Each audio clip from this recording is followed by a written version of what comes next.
नमस्कार दोस्तों। इस वीडियो में हम आपको रिवेंज 10/7 मूवी की पूरी कहानी विस्तार से समझाने जा रहे हैं।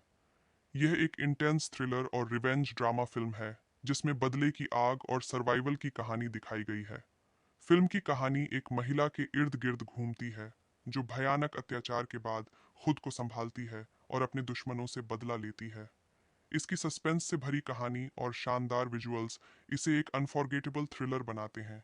अगर आपको यह वीडियो पसंद आए तो इसे लाइक करें, कमेंट करें और चैनल को सब्सक्राइब करना न भूलें। मूवी की शुरुआत में एक महिला ने एक खतरनाक बात पहाड़ी के किनारे पर खोजी। उसे अचानक एहसास हुआ कि उसका बॉयफ्रेंड उसे मारने की कोशिश कर रहा था, लेकिन इससे पहले कि वह कुछ कर पाती, बॉयफ्रेंड ने उसे सैकड़ों मीटर गहरी खाई में धक्का दे दिया। उसकी कमर सीधे सूखे पेड़ की टहनी से चुभ गई और वह उसी पर स्थिर हो गई, एकदम स्थिर। जब बॉयफ्रेंड ने देखा कि महिला मर चुकी है, तब बाकी लोग धीरे धीरे वहाँ से चले गए और बाद में उन्होंने महिला के कपड़ों को जला दिया, ये सोचकर कि सबूत नष्ट करके सुरक्षित रह सकेंगे। 2 घंटे 30 मिनट बाद कुछ खून की बूंदें रेत पर गिर गईं। खून की गंध से मानव भक्षी चींटियां जल्दी ही महिला के पैरों पर चढ़ गईं और उसे तेजी से काटने लगी। चींटियों के काटने से उसका चेहरा अचानक ठंडा हो गया और उसके पैरों में अचानक संवेदना आने लगी। असल में महिला पूरी तरह से मरी नहीं थी, लेकिन अगर वह इसी तरह लटकी रही तो मौत दूर नहीं थी। वह पूरी ताकत से छूटने की कोशिश कर रहा था, लेकिन उसके शरीर में धंसी हुई टहनी ने उसे मजबूती से बांध रखा था और इस ऊंचाई पर उसके हाथ बिल्कुल भी जमीन को नहीं छू सकते थे। लेकिन तभी उसने जमीन पर गिरी हुई लाइटर देखी। उसने दर्द सहते हुए हाथ से इसे उठाने की कोशिश की, पर पाया कि वह इसे बिल्कुल भी नहीं छू सकता। इसलिए उसने ईयरफोन की तार का उपयोग करके धीरे धीरे उसे खींचा और तब जाकर वह लाइटर उठा पाया। इसके बाद उसने एक गुच्छा सूखी घास खींची, उसे पेड़ की जड़ के नीचे रख दिया और विंड प्रूफ लाइटर से उसे आग लगा दी। पता नहीं कितना समय बीत चुका था, पर अंततः टहनी टूट गई, लेकिन कमजोर शरीर भी जमीन पर गिर पड़ा। घायल होने के कारण वह वहाँ थोड़ी देर आराम करना चाहती थी, पर दूर से अचानक कार की आवाज आई। महिला समझ गई कि वे तीनों लोग लाश मिटाने के लिए वापस आ रहे हैं, इसलिए उसे घाव की पीड़ा सहनी पड़ी।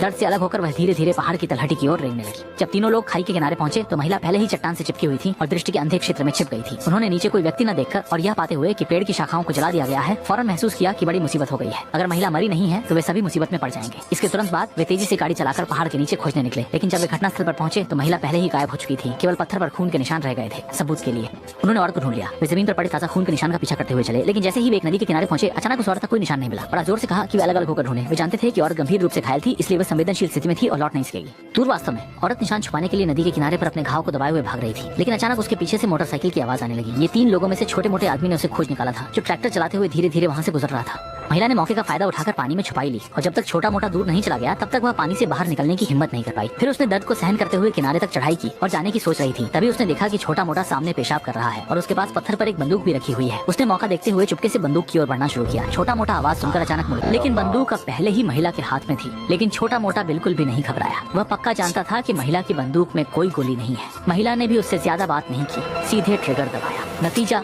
हाफने की आवाज। छोटा मोटा खुश होकर मुस्कुराया। फिर उसने महिला के हाथ से खाली बंदूक छीन ली, उसे गिरा दिया और कुछ गालियां बक दी। याद रखना भूल। फिर उसने बैग से वॉकी टॉकी निकाला और गाड़ी में बैठे भाइयों को बताया कि उसने इस चुड़ैल को पकड़ लिया है। सुनकर कि महिला को छोटे पांडा ने पकड़ लिया है, छोटे मूंछ वाले का धड़कता हुआ दिल भी शांत हो गया। वह उत्साहित होकर ताली बजाकर जश्न मनाने लगा। फिर MP3 प्लेयर चालू करके कुनकुन का संगीत सुनने लगा। उस समय महिला को पांडा ने पानी में डुबो रखा था। वह उसे जिंदा डुबो देना चाहता था, लेकिन महिला ने अनजाने में उसकी कमर पर लगे खंजर को छू लिया। समय का सही फायदा उठाकर महिला ने छोटे पांडा की आंखों में जोर से कई बार वार किया। क्षणिक दर्द ने उसे पानी में गिरा दिया। अंत में छोटा मोटा यही मारा गया, लेकिन मूंछों वाला कार में अपनी दुनिया में मग्न था। उसे बाहर की स्थिति का कोई अंदाजा नहीं था। वह नहीं जानता था कि इस समय औरत पहले ही छोटा मोटा की गाड़ी में घटना स्थल से निकल चुकी थी। वह जानती थी कि इन हथियारों से उसके पास बदला लेने का अतिरिक्त साधन होगा, लेकिन कमर में ढसा टहनी अभी भी शरीर के अंदर थी। जल्दी से इसका उपाय निकालना होगा, नहीं तो ज्यादा खून बहने से मर जाएगा। इसलिए उसने एक छिपा हुआ पहाड़ी गुफा ढूंढी, छोटे मोटे उपकरण निकालकर उपचार शुरू किया। पिटारी में सब कुछ था, सिर्फ दर्द निवारक नहीं था, इसलिए उसने दर्द निवारक दवा पी और उपचार शुरू कर दिया। छोटा मोटा गुफा के दरवाजे को घूरता रहा, छोड़ने को तैयार नहीं था। अंत में अकेला ही चला गया।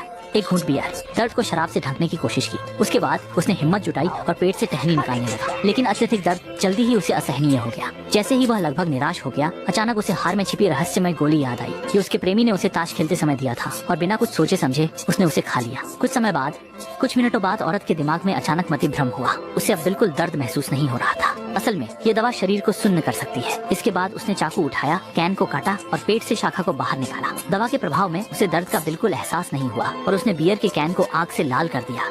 फिर बिना हिचक के घाव पर रख दिया। नाजुक त्वचा तुरंत ही तपिश से धुआं उठने लगा। अत्यधिक खून बहने की वजह से महिला बेहोश हो गई। जब वह फिर से जागी, उसके पेट का घाव पूरी तरह से ठीक हो चुका था। बियर के कैन पर बनी चील भी उस पर अंकित थी। इसका मतलब था कि प्रतिशोध की देवी अब लौटने वाली है। उसने मन ही मन कसम खाई कि वो इन जानवरों को जरूर मारेगी। इतनी गहरी चोट उनके कारण ही लगी है। फिर उसने जमीन से कांटे उठाए और इस अंधेरे गुफा से बाहर निकलकर अपने बदले की तैयारी शुरू कर दी।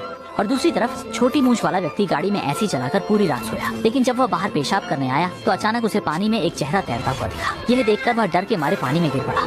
ताजुआंग ने देखा कि उसका अच्छा भाई एक कमजोर महिला के द्वारा पश्चिम की ओर भेजा गया। उसने तय किया कि जब वह गर्लफ्रेंड को पकड़ेगा तो वह उसे मरने तक अच्छी तरह से यातना देगा। लेकिन अब छोटा मुंशा बहुत डरा हुआ था। वह अपनी जान को फिर से एक महिला के लिए गंवाना नहीं चाहता था। ताजुआंग ने यह गुस्सा भरी बात सुनी तो उसे गुस्सा आ गया। उसने मुंशे को एक मुक्का मारा और उसी समय उसकी नाक की हड्डी तोड़ दी। कोई उपाय न देखते हुए हुज को सीधे कार चलाकर उन्हें ढूंढने जाना पड़ा। हालांकि महिला पहले से ही मोड़ पर उनका इंतजार कर रही थी। उसने दूरबीन से चारों ओर नजर दौड़ाई और जल्द ही उसने हुज की गाड़ी देख ली, इसलिए महिला पूरे समय उनके पीछे लगी रही।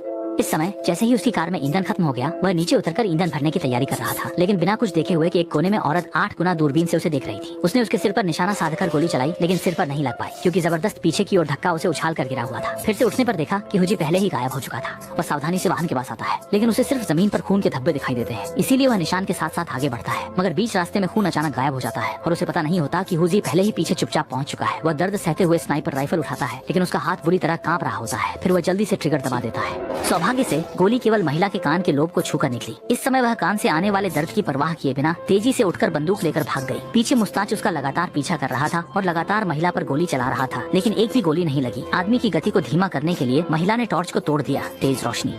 फिर उसने टॉर्च को तोड़ दिया और धारदार कांच के टुकड़े जमीन पर गिर गए और बिना तैयारी के दाढ़ी वाला आदमी सीधे उन पर पैर रख दिया, जिससे वे उसके पैर में घुस गए। देखते ही देखते महिला भागने ही वाली थी। उसने अपने पैर की चोट की परवाह किए बिना कार में वापस संघर्ष किया और महिला को कुचलने की योजना बनाई। जैसे ही वह मुड़ा, उसने देखा कि महिला बंदूक ताने उसे निशाना बना रही थी।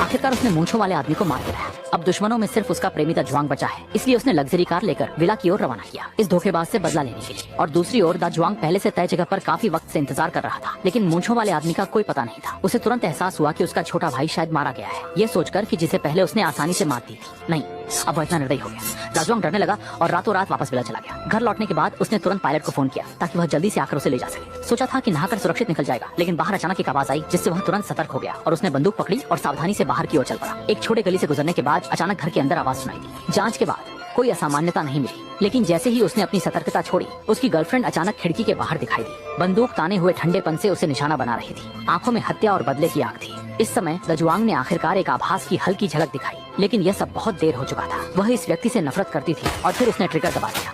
एक सौम्य और सुंदर लड़की, लेकिन कुछ बदमाशों ने उसे बदले की राह पर धकेल दिया। पहले वह सोचती थी कि जुआंग एक अच्छा बॉयफ्रेंड है, लेकिन कुछ समय बाद साथ रहने पर उसकी असली बदमाश प्रवृत्ति जाहिर हो गई। जुआंग की पहले से ही पत्नी थी कि बीफो न्यूहाई के तांग छोटी सहेली, और इससे भी बदतर उसने लड़की को अपने अच्छे दोस्त के साथ साझा किया। सच्चाई जानने पर उसने भागने का फैसला किया, लेकिन अनजाने में प्रेमी ने उसे निर्दयता से खाई में धकेल दिया। अच्छा हुआ कि अंत में सफलतापूर्वक बदला लिया। वह धीरे धीरे विला से बाहर निकली और स्विमिंग पूल के किनारे पहुंची। कुछ दिन और रातों के अनुभव के बाद अब उसने बहुत बड़ा बदलाव किया है। वह अब पहले की तरह दयालु और